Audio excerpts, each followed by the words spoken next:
Hello. Good evening, Horsforth. How are we doing? All right? Good. Are we up for a bit of comedy? Bit of a giggle? You can leave your disappointment and despair at the door? I'll bring that. I'll start off by telling you a bit about myself then. So, my name's James. I'm not had the best day today, to be honest with you. I put the wrong fuel in the car this morning. Don't know if anybody's ever done that before, or brave enough to admit it. But yeah, that's annoying, isn't it? Just get to the garage, not even paying attention, and then you look down. Ah, bollocks. I put that premium stuff in that's 10p more expensive, haven't I? Cost of living crisis. Can't afford to top my car up with that. But I live with my partner Ashley. She's from Glasgow. So as a result, I have to keep her away from the knife drawer, just to be safe. And it's true what they say as well, opposites attract. Opposites attract, you've probably heard that phrase. Ashley's from Scotland, I'm from England. Ashley likes Married at First Sight, I'm divorced. I like that joke.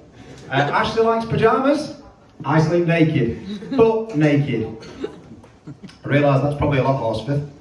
And we've no children of our own, just the ones that go missing. And we've got a dog. Any dog lovers in the house tonight? Give me a cheer. Woo! Woo! Yeah, we love dogs. We love dogs. Anyone thinking of getting a dog?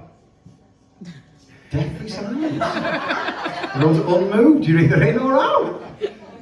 Well, I'm sure the dog community will all agree, right?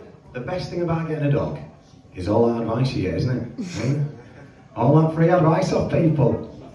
Friends, family, strangers, that's the best bit. Everyone's got an opinion now. A friend of ours gave us some advice, right? She says, when you feed him, scatter his food for him. So scatter it on floor, scatter it in kitchen, scatter it in garden. Says it'll stimulate him. I said I want him fed, not horny. Fun fact for you, Horsforth, my first experience of sexual assault, buy me dog. Buy me dog, that's a fun phase. He goes from dad, dad, dad, dad, dad, dad, dad, overnight, dad, dad, dad, dad, dad, dad, dad. It got that bad, right? We had to take him to the vets. And what they do now is they can put a chip in him. It lasts for about a year, just takes the edge off. And when she'd finished, the vet turned to me, she said, do you want one? I said, hey, been talking to Ashley. But it changes your life getting a dog. It changes your life. It changes what you Google. Oh, my browsing history is very different now. Very different now. Well, my friend says to me, she says, no. She says, mental stimulation. It'll tire him out. Because when you get a dog, right, one of the first things you do is you Google, how long do puppies sleep? How long do puppies sleep? And Google will tell you between 16 and 18 hours a day. This is a lie. So you do anything to get him to sleep. Do you know what we did with this advice, right? All we did is we taught our dog to eat anything he likes off the floor. The floor is your buffet, mate. Tuck in. Now, all I Google nowadays, can my dog eat? Can my dog eat? Strepsils. 2 weeks ago, full pack of strepsils, rang the vet. She says, oh, there's not a lot of research on this. Well, haven't we in a jackpot? I don't know if you've ever played Strepsil roulette with your dog, but it's not a fun game. There's only 2 outcomes in that one. Turns out he's alright. Great set of lungs on him though now. Scones, we had an incident with scones a few months before. Oh, that's a bad place to end up at. Rang the vet again. I says, he's had a scone. She said, did it have raisins in? I said, I think so. Oh, she says. Oh. So at this point, right, you learn that a raisin is like a cyanide pill for a dog. So I'm panicking. So she says, is there anything you can do to find out, just to be sure?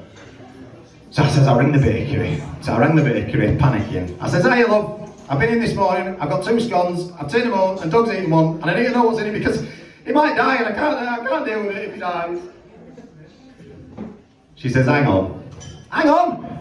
Dog's life at stake here. Hang on, she says. And she calls through to the back, she went, Tracy!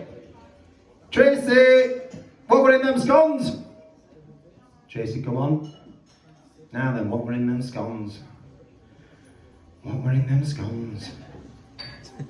4 minutes of this. What were in them scones? What were in them scones? She said, come on Tracy, start with basic, sugar and flour, come on. What were in them scones? Cherries, it turns out. Cherries like that. Cherries, Bex like that. Cherries will be fine. It'll be fine. Just keep an eye on him. Worst 15 minutes of my life. Last thing I googled before we got a dog? Best way to kill a cat.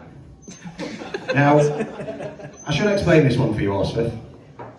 For the last 18 months or so, I've had an ongoing disagreement with a cat who thinks that my front garden is his own personal toilet. So every day, I have to go outside and pick up cat shit. So I turned to Google for a bit of advice. And it turns out, you can't kill a cat, okay? Can't kill a cat. But I am curious, so I say to Google, why can't I kill a cat? I want to know a bit more. Turns out cats are protected. Good name for a charity. There's an old English law gives cats right to roam. So basically, Horsforth, more freedom than you and me. Because we can't go take a shit in the neighbour's garden, can we? Pretty sure the Horsforth customs are those of Methley as well. But I plough on. Question 3. Best way to stop a cat shitting in your garden. Turns out people have asked this question before. Because Google starts giving you results. Citrus, apparently. Cats don't like citrus. So there I am, next day, lemon and a cheese grater. Just zesting. Zesting away, like a big grassy bowl of pasta, if you will. Did it make any difference, you're all wondering? No, not at all. Cat came back, probably like this. It smells terrific. It's so fresh, so fragrant. Was like that to all the other cats. Hey lads, they still think we don't like citrus. Who's writing these answers, Google? Option 2, water. Cats don't like water. I read a very detailed article by a chap called Derek, clearly retired, because he spent 3 days hiding out with a super soaker to deal with his cat problem. I got that sort of time, mate, to be honest. I got a full-time job. Option 3, get a cat. Get a cat! We're not listening to question 1, Google. Get a cat! For context, right, this cat I'm dealing with is a ragdoll cat. If you're not familiar with a ragdoll cat, it's about the size of a 4-year-old child, right? This thing's huge. In order for me to get a cat big enough to scare this cat away, I'd have to buy a fucking lion. Didn't stop me having a look on wish.com though, did it, eh? Buy anything on there. But I wasn't waiting 6 to 8 weeks for delivery, folks, not these days. Not when there's Amazon Prime. I'm a child of the Prime. Next day or nothing in it. So we went with option 4, get a dog. Get a dog to scare the cat away. And we got a dog. And bless him, he's afraid of his own shadow. But the great thing about getting a dog is all that advice you get. And we got some advice. And we trained our dog to eat anything he finds on the floor. So nowadays, I don't have to worry about picking up cat shit anymore. But I do spend a lot of time Googling, can my dog eat it? Ladies and gentlemen of Horsforth, this has been a pleasure. Thank you for tonight. Cheers.